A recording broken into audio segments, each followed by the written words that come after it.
నమ శివాయ. వీడియో చూస్తున్న వాళ్ళందరికీ thank you very much. Common man power మార్పు ప్రోగ్రామ్కి స్వాగతం. సో ఇక్కడ ఏంటి అంటే మనకి ముఖ్యంగా లాస్ట్ వీక్ నేను చెప్పిన దానికి అనేది కంటిన్యూషన్లో ఈ వీడియో చెప్పటం అనేది జరుగుతుంది. సో దీనికి విషయం ఏంటి అని చెప్పనంటే, మనకి విజయవాడలో వచ్చిన వరద కావచ్చు, లేదు గుంటూరు డిస్ట్రిక్ట్లో ఇప్పుడు ఏపీ క్యాపిటల్గా అనుకుంటున్నటువంటి అమరావతి కావచ్చు, లేదు అని చెప్పనంటే కనుక కృష్ణా డిస్ట్రిక్ట్లోనే ఉన్నటువంటి కొల్లేరు కావచ్చు, ఈ మూడు ప్లేసెస్కి అని చెప్పని అనేది డిఫరెంట్ ఇష్యూస్ మీద అని చెప్పని అనేది ఈ వరద ఏదైతే ఎక్కువగా వచ్చిందో అది అంతా కూడా అటువైపు వెళ్ళటము అనేది జరిగింది. సో దీనికి ఏంటి అని చెప్పనంటే, ఇది కృష్ణా నది మనకి కర్ణాటకలో స్టార్ట్ అవుతుంది. హొస్పేట్ అని చెప్పని అనే ఊరు నుంచి మనకి స్టార్ట్ అవుతుంది. అది అక్కడి నుంచి స్టార్ట్ అయ్యి బళ్ళారి అవన్నీ దాటుకుంటూ కర్నూలు వచ్చి, కర్నూలు నుంచి శ్రీశైలం నుంచి నాగార్జున సాగర్ నుంచి ప్రకాశం బ్యారేజ్కి వస్తుంది ఆ వరద. ఎప్పుడైనా అంతే అది. సో దీని మీద ఏంటి అని చెప్పనంటే, అక్కడి నుంచి సముద్రంలో కలుస్తుంది ప్రకాశం బ్యారేజ్ నుంచి. సరే, దీంట్లో వచ్చేసి గేట్లు ఉన్నాయని బుడమేరు దీనికి ఏది చిన్నది చెక్ డ్యామ్ లాంటిది ఏదైతే కట్టారో, గేట్లు ఉన్నాయని ఒకళ్ళు, లేవని ఒకళ్ళు, గేట్లు ఎట్లా మూస్తారనేసి ఒకళ్ళు, తెరవలేదని వాళ్ళు. సరే, ఈ రాజకీయ పార్టీలు చేసుకునేటువంటి ఆరోపణలు లేదు అని చెప్పనంటే కనుక వాళ్ళు పోట్లాడుకునే విషయాలు, లేదు మాట్లాడుకునే మాటలు ఇవన్నీ పక్కన పెడదాం. ప్రజలు టోటల్గా ఇబ్బంది పడ్డది ఏంటి అని చెప్పనంటే, ఓన్లీ విజయవాడ ప్రాంతంలో సింగనగర్ ఆ చుట్టుపక్కల ఉన్నటువంటి ఇళ్ళు మునిగిపోయినవి. దగ్గర 2 లక్షల నుంచి 2,50,000 ఇళ్ళు మునిగిపోయినాయి. కింద గ్రౌండ్ ఫ్లోర్లో ఉన్నాయి కావచ్చు, లేదు అని చెప్పనంటే కనుక మనకి ఓన్లీ గ్రౌండ్ ఫ్లోర్కే ఉన్నవి కావచ్చు, అపార్ట్మెంట్లు కావచ్చు, విల్లాలు కావచ్చు, గేటెడ్ కమ్యూనిటీలో ఉన్నవి కావచ్చు, లక్షల్లో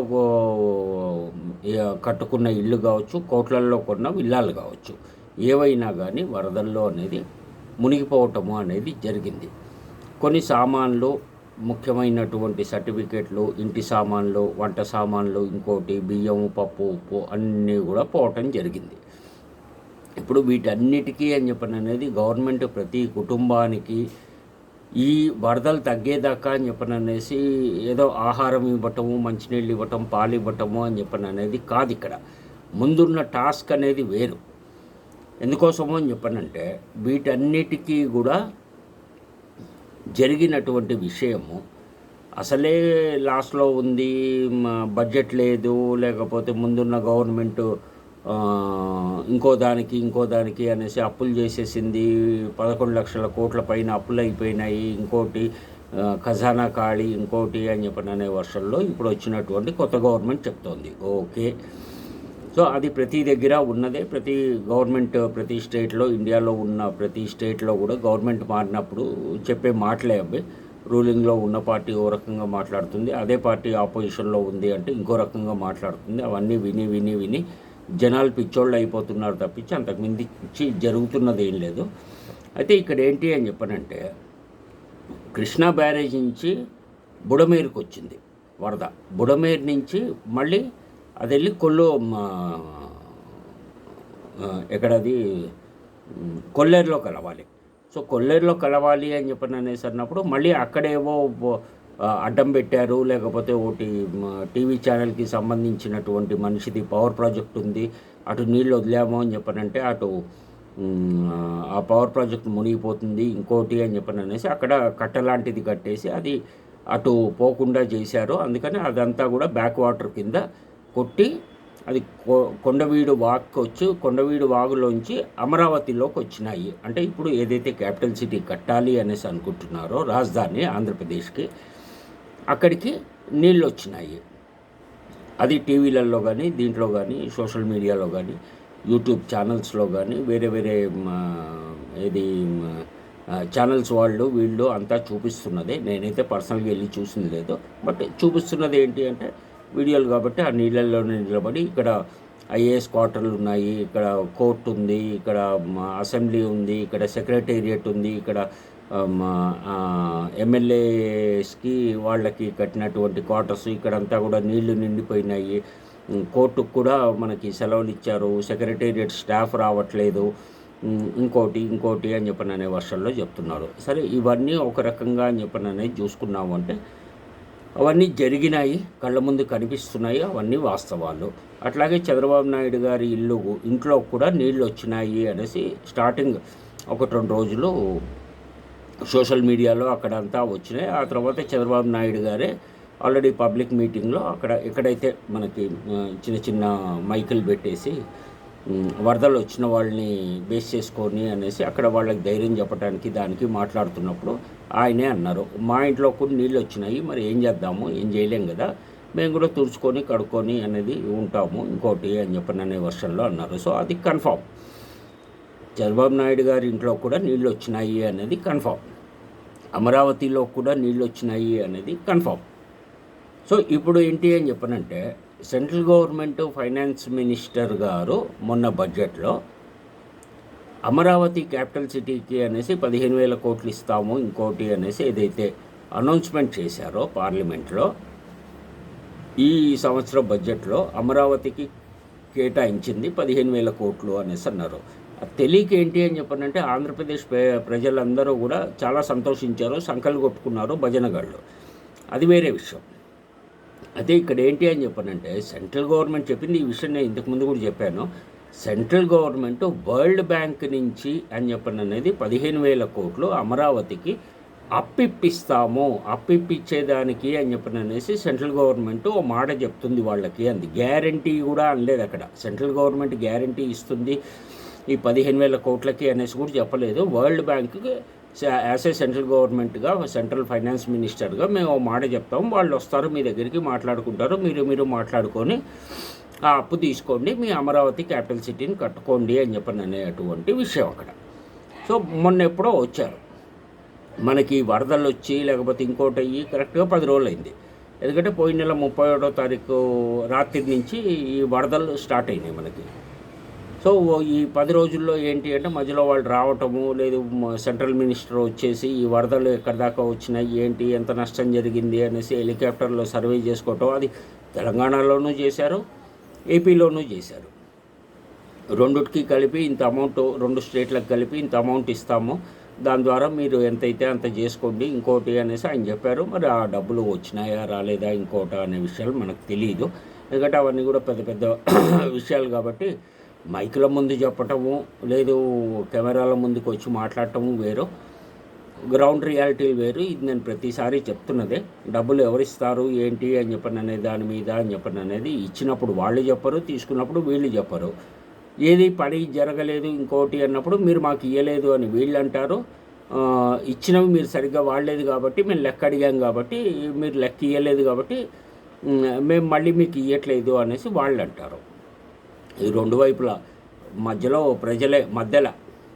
ప్రజల్ని మధ్యలో కొట్టినట్టు కొడతారు స్టేట్ గవర్నమెంట్లు కానీ సెంట్రల్ గవర్నమెంట్లు కానీ. 2 చోట్ల ఒకే గవర్నమెంట్ ఉంది అంటే కొంత మటుకు మెయిల్ ఉంటుంది, లేదు అని చెప్పనంటే కనుక ఇది ఆ రకంగానే ఉంటుంది. అయితే ఇక్కడ ఏంటి అని చెప్పనంటే అమరావతిలో మనకి కట్టాల్సినటువంటి రాజధానికి దీనికి అని చెప్పననేసి గవర్నమెంట్ ల్యాండ్ కొంత, లేదు అని చెప్పనంటే కనుక ప్రైవేటు భూములు రైతుల దగ్గర నుంచి ఇంకోళ్ళ దగ్గర నుంచి పొలాలు అవన్నీ కూడా తీసుకున్నవి. 22,000 ఎకరాలు గవర్నమెంట్ భూమి ఉంది, అది కాకుండా మళ్ళీ ఒక 30,000-35,000 మధ్యలో ఎకరాల భూమి అక్కడ ఉన్న అమరావతి రైతుల దగ్గర నుంచి తీసుకున్నారు. ఇప్పుడు అదంతా కూడా మునిగిపోవటం జరిగింది. మరి ఇప్పుడు వరల్డ్ బ్యాంక్ డబ్బులు ఇస్తుందా ఇయ్యదా? సోషల్ మీడియాలో నేను చూసింది, యూట్యూబ్లలో నేను చూసింది ఏంటి అని చెప్పనంటే డబ్బులు ఇవ్వటానికి వెనక్కి వెళ్తుంది. ఈ వరద ముంపు ప్రాంతాల్లో మీరు అమరావతి కట్టారంటే ప్రజలు ఇబ్బంది పడతారు, లేకపోతే మా డబ్బులు మాకు వెనక్కి రావు ఇంకోటి అనేసి మీరు రాజధాని ప్లేస్ మార్చుకోండి ఇంకోటి అనేసి అన్నారు అనేసి వినికిడి. అది ఎంత మటుకు మారుస్తారు ఏంటి అని చెప్పిన విషయాలు మనకు తెలియదు. ఎందుకంటే అక్కడ ఒక దీని మీద అనేసి ఒక పార్టీకి సంబంధించిన వాళ్ళు చాలామంది అక్కడ భూములు కొనుక్కున్నారు, రియల్ ఎస్టేట్ బిజినెస్ చేయడానికి కావచ్చు, లేదు అపార్ట్మెంట్లు కట్టడానికి కావచ్చు, లేదు ఇంకో దానికి కావచ్చు, ప్లాట్లు చేసి అమ్ముకోవటానికి కావచ్చు, ఏదైనా రియల్ ఎస్టేట్ బిజినెస్ చేయడానికి అనేసి. ఇప్పుడు అది జరిగే అవకాశం లేదు. అట్లాగే ఇప్పుడు ఏంటి అని చెప్పనంటే లేదు. కాబట్టి ఇన్వెస్ట్మెంట్ చేయటానికి వచ్చేటువంటి ఫారిన్ ఇన్వెస్టర్లు, ఎఫ్డిఐ, ఫారిన్ డైరెక్ట్ ఇన్వెస్ట్మెంట్స్ చేయడానికి వచ్చేటువంటి ఫారిన్ కంపెనీలు ఎంత మటుకు ముందుకు వస్తాయి. ఎప్పుడైతే వరల్డ్ బ్యాంకే వెనక్కి వెళ్ళింది ఫండింగ్ చేయడానికి అన్నప్పుడు ప్రైవేట్ కంపెనీలు, ఇంటర్నేషనల్ కంపెనీలు ఎంత మటుకు అక్కడ పెట్టుబడి పెట్టడానికి వస్తాయి. ఇది ఒక పెద్ద క్వశ్చన్ మార్క్. అది ముందు ముందు కాలమే చెప్తుంది. దానికి మనం చేసేది చెప్పేది అంటూ ఏం లేదు. అది ఎవరికి వాళ్ళు ఆ ఒక ప్రజెంట్ ఉన్న గవర్నమెంట్లో ఉన్నటువంటి ముఖ్యమంత్రి కావచ్చు, మిగతా మంత్రులు కావచ్చు, వాళ్ళు ఏ రకంగా దాని మీద రియాక్ట్ అవుతారు, ఏ రకంగా వరల్డ్ బ్యాంక్ వాళ్ళని కన్విన్స్ చేస్తారు, లేదు సెంట్రల్ గవర్నమెంట్ని కన్విన్స్ చేస్తారు అనే దాని మీద బేస్ అయి ఉంటుంది ఇది. సో దానికి మనం చేసేది చేయగలిగింది ఏం లేదు. కాకపోతే ఏంటి అని చెప్పనంటే ఇక్కడ అమరావతిలో రియల్ ఎస్టేట్ బిజినెస్ చేయటానికి లేదు ఇన్వెస్ట్మెంట్ చేయటానికి అని చెప్పననేసి ఇటు గవర్నమెంట్ తరఫున ఇబ్బందే అవుతుంది, ప్రైవేట్ వాళ్ళు ఎవరు రాకపోవచ్చు ఇప్పుడు ఉన్నటువంటి సిచ్యువేషన్ని బేస్ చేసుకొని. అట్లాగే హైదరాబాద్ తీసుకున్నామో అని చెప్పనంటే కనుక ఈ చెరువుల పక్కన, నాలాల పక్కన, లేకపోతే ఇంకో దగ్గర అని చెప్పననేసి ఏవైతే రాజకీయ నాయకులు, అన్ని పార్టీలకు సంబంధించిన వాళ్ళు ఉన్నారు ఇక్కడ. ఏ ఒక్క పార్టీని తీసేయటానికి లేదు, ఏ ఒక్క రాజకీయ నాయకుడిని తీసేయటానికి లేదు. అన్ని పార్టీల నాయకులు రూలింగ్లో ఉన్నవాళ్ళు కొంచెం ఎక్కువ చేస్తారు, ఆపోజిషన్లో ఉన్నవాళ్ళు కొంచెం తక్కువ చేస్తారు. కబ్జాలు లేదు, దొంగ డాక్యుమెంట్లు లేదు అని చెప్పనంటే కనుక అధికారుల మీద వాళ్ళ మీద ప్రెషర్ పెట్టో, లేకపోతే డబ్బులు లంచం ఇచ్చో, ఇంకోటి ఇచ్చో, అప్రూవల్ తీసుకొని కట్టుకున్నవి ఇంకోటి అనేసి అది చాలా మటుకు కూలగొడుతున్నారు. ఇంకోటి అవుతోంది. దాంట్లో పెద్ద పెద్ద వాళ్ళు ఉన్నారు, అందరివి పోతూనే ఉన్నాయి. అపార్ట్మెంట్లు కావచ్చు, అండర్ కన్స్ట్రక్షన్లో ఉన్నవి కావచ్చు, దాని మీద ప్రైవేట్గా డబ్బులు చేసుకుంటున్న వాళ్ళు కావచ్చు, ఫంక్షన్ హాల్స్ కావచ్చు, స్కూల్స్ కావచ్చు, లేదా అపార్ట్మెంట్లు కావచ్చు, విల్లాస్ కావచ్చు, ఇంకోటి కావచ్చు, ఇవన్నీ కూడా మునిగిపోయినాయి, చాలా మటుకు ఉంటాయి. సో ఇప్పుడు అవన్నీ కూడా క్లియర్ చేస్తూ వెళ్తున్నారు. అది ఆగకుండా ముందుకు వెళ్తుందా, లేదు మధ్యలో ఆగుతుందా ఏంటి అనే విషయాలు అయితే మనకు తెలియదు, చూడాల్సి వస్తుంది. అయితే ఇప్పుడు ఇదంతా జరుగుతున్నది ఒకెత్తు. నెక్స్ట్ ఏమవుతుంది అని చెప్పనంటే తెలంగాణలో ఖమ్మం జిల్లాలో కంటిన్యూగా మళ్ళీ వర్షం పడుతుంది. భద్రాచలంలో గోదావరి నీటి మట్టం పెరుగుతోంది. భద్రాచలంలో పెరిగింది అంటే అది మళ్ళీ గోదావరికి వస్తుంది. గోదావరికి వచ్చింది అని చెప్పినప్పుడు గోదావరి నుంచి మళ్ళీ సముద్రంలోకి వెళ్ళేటప్పుడు మళ్ళీ ఈస్ట్ గోదావరి, వెస్ట్ గోదావరిలో ఉన్నటువంటి లంక గ్రామాలు, లేదు ఇంకా వేరే చిన్న చిన్న ఊర్లు, లేదు ఇంకోటి ఏదైతే నదీ పరివాహక ప్రాంతంలో దగ్గరలో ఉన్నాయి, విజయవాడకి దగ్గరలో ఉన్నట్టుగా అట్లా ఉన్నాయంటే అవన్నీ మునిగినాయంటే ఏంటి పరిస్థితి? అట్లాగే శ్రీకాకుళంలో బాగా వర్షాలు పడి ఇదేటప్పటికి ఇటు ఆంధ్రాలో విజయవాడ చుట్టుపక్కల, గుంటూరు, ఇంకో దగ్గర అనేది ఆల్రెడీ రైతులు నష్టపోయారు. పంట పొలాలలోకి మొత్తం నీళ్ళు వచ్చేసి ఇచ్చేసి పంట అంతా పోయి ఇదయ్యి ఇప్పుడు శ్రీకాకుళంలో జరుగుతుంది. అక్కడ వర్షాలు ఎక్కువగా పడి ఇదేటప్పటికి రైతులు అక్కడ ఇచ్చేస్తున్నారు. అట్లాగే ఏలూరు దగ్గర అని చెప్పననేసి ఇది నెక్స్ట్ కాకినాడ, లేదు ఇంకోటి అనేది ఒక ఆంధ్రప్రదేశ్లో రాయలసీమ కొంత సేఫ్గా ఉన్నట్టు కనిపిస్తుంది. సో నెల్లూరు నుంచి మొదలెట్టాము అని చెప్పనంటే అటు శ్రీకాకుళం దాకా ఏదో రకమైనటువంటి ఇష్యూ మీద అనేసి ప్రాబ్లమ్స్ అనేవి అయితే కనిపిస్తున్నాయి. మరి వీటిని ఎట్లా ఓవర్కమ్ అవ్వగలరు ఏంటి అనేది తెలియదు.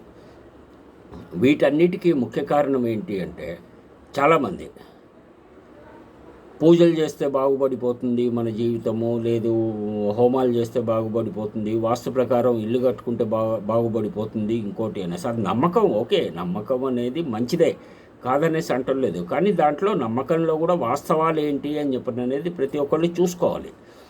ఎందుకోసం చూసుకోవాలి అని చెప్పడంటే ఇప్పుడు వాస్తు ప్రకారం కట్టినటువంటి ఇల్లు అదే విజయవాడలో సింగనగర్లో అది మునిగిపోయింది.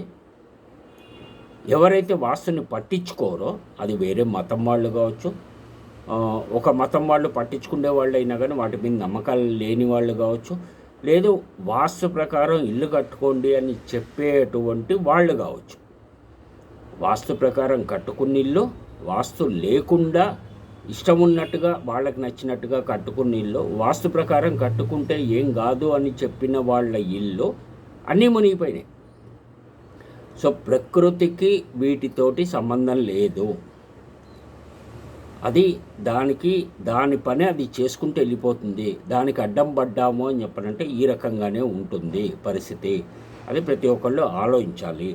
అది సో కాబట్టి ఇవన్నీ ఏంటి అని చెప్పానంటే, మరి అమరావతిలో ఎక్కడి దాకా ఇది అవుతుంది, హైదరాబాద్లో నెక్స్ట్ రియల్ ఎస్టేట్ దీనికి అనేసి ఏ రకంగా అది జరుగుతుంది, ఆగుతుందా, మధ్యలో స్లో అవుతుందా ఏంటి అనే విషయాలు అయితే మనకు తెలియదు, చూడాలి. ముందు ముందు రోజులు గడుస్తున్న కొద్దీ డెవలప్మెంట్స్ ఏంటి, లేదు ఇంకోటి ఏంటి, అది మంచి వైపు జరుగుతాయా, చెడు వైపు జరుగుతాయా, లేదా ఆగిపోతాయా అక్కడికి, లేదు ఆంధ్రాలో క్యాపిటల్ సిటీ మొత్తం టోటల్గా మారుస్తారా, సెంట్రల్ గవర్నమెంట్ చెప్పింది కావచ్చు, వరల్డ్ బ్యాంక్ చెప్పింది కావచ్చు, ఇన్వెస్టర్స్ చెప్పింది కావచ్చు, ఇవన్నీ బేస్ చేసుకొని అనేది అవన్నీ కూడా ఇప్పట్లో తేలే వరాల్లాగా ఏం కనిపించలేదు, చాలా టైం పడుతుంది వాటికి. ఎనీహో వీడియో చూస్తున్న వాళ్ళందరికీ కూడా నా చిన్న బుర్రకి తోచినటువంటి విషయాలే నేను చెప్తోంది, మంచి విషయాలే చెప్తోంది. ఎవరైనా కానీ ఇక ముందైనా కానీ ఎక్కడైనా స్థలం కొన్నా, ఇల్లు కొన్నా, విల్లా కొన్నా, ఏది కొన్నా కానీ, లక్షల్లో కొన్నా, కోట్లల్లో కొన్నా కానీ వర్షాకాలంలోనే వెళ్ళి ఆ ఒక్క ప్లాట్లు, ఫ్లాట్లు, విల్లాస్ ఇవి చూసుకొని కొనుక్కోండి. అప్పుడే మీకు నిజాలు తెలుస్తాయి. మీ కళ్ళతోటి మీరు చూడండి, చూస్తేనే మీకు నిజాలు తెలుస్తాయి. దాన్ని బేస్ చేసుకొని కొనాలా వద్దా మీరు డిసైడ్ చేసుకోండి. దీంతోపాటు ఫేక్ డాక్యుమెంట్లు ఒకే దీని మీద అనేసి ఒకళ్ళకి అగ్రిమెంట్ చేస్తారు, వాళ్ళకి రిజిస్ట్రేషన్ చేస్తారు, లేదు ఇద్దరికి రిజిస్ట్రేషన్లు చేస్తారు. ఇట్లాంటి వ్యవహారాలు వెనకాల నడిపించేవి బిల్డర్లు చాలా ఉంటాయి. అవి కాకుండా ముందు మన కంటికి కనిపించేవి అనేది ముందు మీరు కన్ఫామ్ చేసుకొని ఆ తర్వాత మిగతా దానికి అనేసి ముందుకు వెళ్ళారు అని చెప్పారంటే అది కొంతలో కొంత మెయిల్ అవుతుంది మీకు. ఎందుకంటే కష్టం మీది, డబ్బులు మీవి, ఫ్యూచర్ మీది. అది కొంటోంది మీరు ఇన్వెస్ట్మెంట్ పరంగా కావచ్చు, మీరు ఉండాలి అనేసి కొనుక్కుంటున్నది కావచ్చు, ఏదైనా కావచ్చు. ఇబ్బంది పడకండి. ఇబ్బంది పడి మళ్ళీ వాళ్ళతోటి అనేది కొట్లాడిన, షర్ట్లు పట్టుకున్నా, గల్లాలు పట్టుకున్నా, ఏం పట్టుకున్నా వెనక్కి రావు. ఇదొకటి గుర్తుపెట్టుకోండి కాకా. Thank you. అందరూ బాగుండాలి, మంచి వాళ్ళు ఇంకా బాగుండాలి. Thank you.